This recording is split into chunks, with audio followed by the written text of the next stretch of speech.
Hello again, ganda ka chika life! Andito na naman po tayo para sa mga panibago at updated na showbiz balita. Pero bago tayo magsimula, gusto ko lamang po magbigay ng update about Katden. Today's ganap ni Miss Catherine may photoshoot po siya. Napag-alaman din po natin na itong si Miss Catherine Bernardo may gagawin po atang teleseryo or movie na kinabibilangan po ng Dreamscape.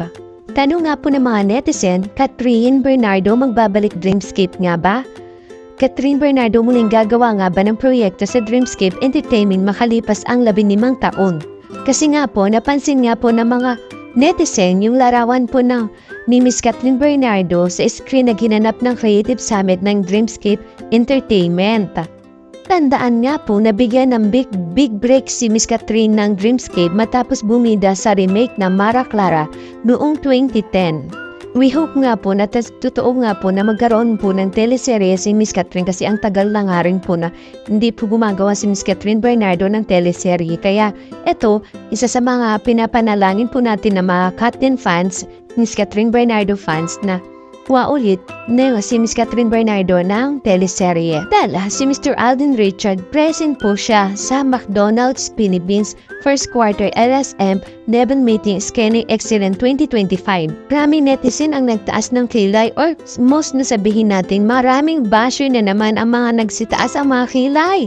Nung nalaman po nila na ito nga pong si Mr. Alden Richard, tinanggap niya po yung project na maging endorser ng Tide na dati po si Mr. Luis Manzano ang endorsement nito. Marami nagsasabi na inagaw nga raw po ni Mr. Alden Richard ang Tide na ini-endorser ni Mr. Luis Manzano, pero hindi nga po nila alam ang totoo kung bakit nga po kinuha ng Tide si Mr. Alden Richard. Ito nga po ang dahilan.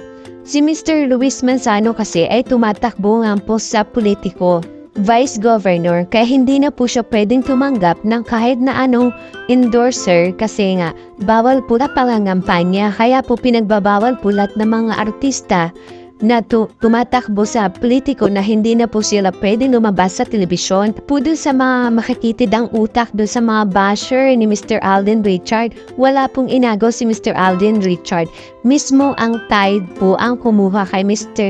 Alden Richard para i-endorse niya ang brand ng Tide. Antala, umamin naman po sina Donnie Pangilinan at Ben Mariano na may nakita silang red flag sa isa't isa. Halata nga po nahirapan sumagot ang dalawa sa isang interview. Sa halos araw-araw na sila ay magkasama, nakilala na raw nila ang isa't isa at nakita ang mga ugali ng bawat isa maganda man o hindi. Sa tanong kung may nakita silang red flag sa isa't isa, sumagot si Donnie, "Siyempre, mayroon nakita kami, di ba? But it's not that type of red flag na ayaw mo na makasama or ganon. Siguro it's the type of red flag na people really would have it, like at times yung usual stuff like for me." Animis sumaklolo naman si Belle kay Donnie na nag-aatubali pang sumagot. Ayon sa young actress, alam ko yung sayo, sasabihin ko ba? Umiinit ang ulo niya kapag di siya kumakain. Ikaw rin natatawang sagot ng aktor sa kanyang leading lady.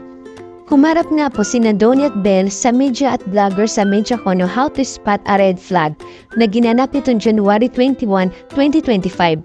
Ang TV series ay magsisimula ipalabas sa ABS-CBN primetime na sa darating na January 27, 2025. Una na itong inaipalabas sa streaming platform ng BIU. May dinagdag pa si Donnie na tungkol sa tingin niya ay red flag sa sarili. Or pag walang tulog, nagiging bugnutin daw to. Parang ganon. So hindi na ako masyadong nakikinig sa mga nangyayari kasi I have to be in one space and then easily trigger yung ganon. Muling iginiit ni Donnie na normal na sa pagkakaroon ng red flags ni Numan. Sa kanila raw ni Ben, ang importante ay napag-uusapan nito na maayos nang ikakasira ng kanilang samahan. Paliwanag nga ni Donnie, everyone has it and it's all about communication. As long as it's not to a point na you guys, you are already hurting each other, you can't be with each other anymore. You can work with each other, you can see each other. That's when it's unhealthy. But the type of red flags we have, we talk about it and we go through them. Pag segundo naman ni Mil, we communicate openly. Lahat naman tayo may red flags. Minsan nga hindi tayo aware na may mga red flags tayo, di ba? tayo mismo, sinang-ayon din ni Ben ang sinabi ni Donnie na depende kung gaano kalaki ang impact ng red flag. Halata sa sagot ng dalawang sinasabi nila red flag sa isa't isa ay hindi magandang katangian kaya nilang palampasit, hindi na kailangang umabot pa sa mapagkasira ng kanilang samahan at sa trabaho. Dagdag pa nga ni Donnie, lahat naman tayo we have some form of red flag inside of us. Lahat naman tayo, diba? Wala namang perpektong tao. Paliwanag ng aktor, marahil ang red flag ng isang tao ay may pinagmumulan. Ito raw ang napanganin Mr. Donnie. I think I saw it more here in the show that before seeing a person as a flag, you have to understand that they went through a lot of stuff, which is why they got to that point. Sundot naman ni Belle, there's no bad people. People are just doing decision because of their bad situation or bad experience. Samantala, nausisa rin ng mga nag-interview sa kanila love team kung ano ang nakikita nilang green flag sa isa't isa. Si Ben ang unang sumagot at sinabi ang kanyang leading man ay such a gentleman, family-oriented. Dagdag pa niya, my favorite thing about you, you're so game with anything.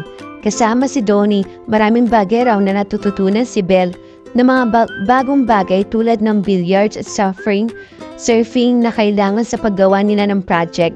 Sabi naman ni Donnie, pagdating sa green flag ni Belle, you always find a way to kind of reinvent yourself. Hindi naman kasi madali yung after one project, we do another project and another project. You have to think about how do you make this character different. Minsan, baka dahil nagiging comfortable kami sa isa't isa, baka same lang yung atake namin, diba? Dapat ibang level of dumbbell naman yung makikita nila. So Belle is always trying to do things that will portray something else in her character and her craft. Samantala, hiniay sa Segura na tigilan na po ang pagkukumpara sa kanilang dalawa ni Jake Cyrus. Sabi pa nga po, willing naman si Aiza Segura na suportahan ang karir ni Jake Cyrus once bumalik ito sa Pilipinas ang international singer. Matagal nang nasa Amerika si Jake at noong isang taon ay kumalat ang mga balita naging jobless at alcoholic dumano ang singer. May balita rin nakikitira na si Jake sa bahay ng Pinoy gay couple sa US.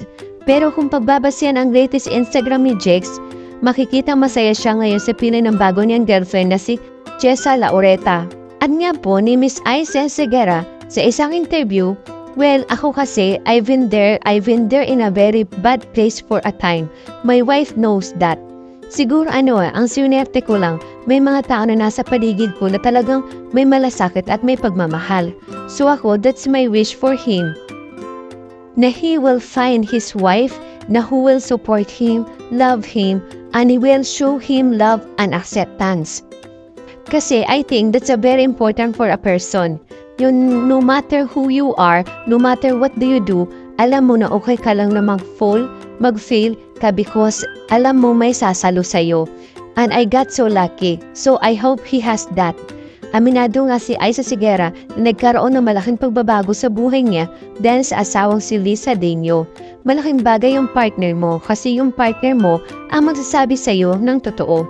Siya lang ang magbibigay sa iyo ng perspektibo, normally di magbibigay na iba.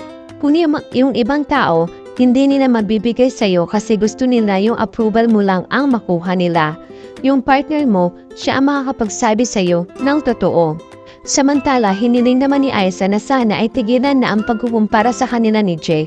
Ako, I honestly wish that people will stop comparing us kasi okay, we're both trans, but hindi porke pareho kaming trans, pareho kami ng journey. Iba-iba ang tao, iba ang bang journey natin, iba-iba ang pinagdadaanan ng tao, iba-iba ang pupuntahan natin. I have my own journeys, he has his own journey, so I hope they respect his journey as well. Stop comparing us because hindi nakakatulong yun eh. Pakiusap nga po ito ni Miss Aiza Segura. Kumbaga, tigilan na natin yan, let Jake be Jake, diba? Kung saan siya masaya, we're just here to support him. Pagtataka pa nga ng singer, actually wala namang pagkakasabi na dapat ganito ka, dapat ganyan ka, joinin niya ito. At ito na pang napaka-importante sinabi ni Miss Aiza Segura. Wala naman siyang sinasaktan na tao, bakit tayo nangingialam sa mga desisyon niya sa buhay?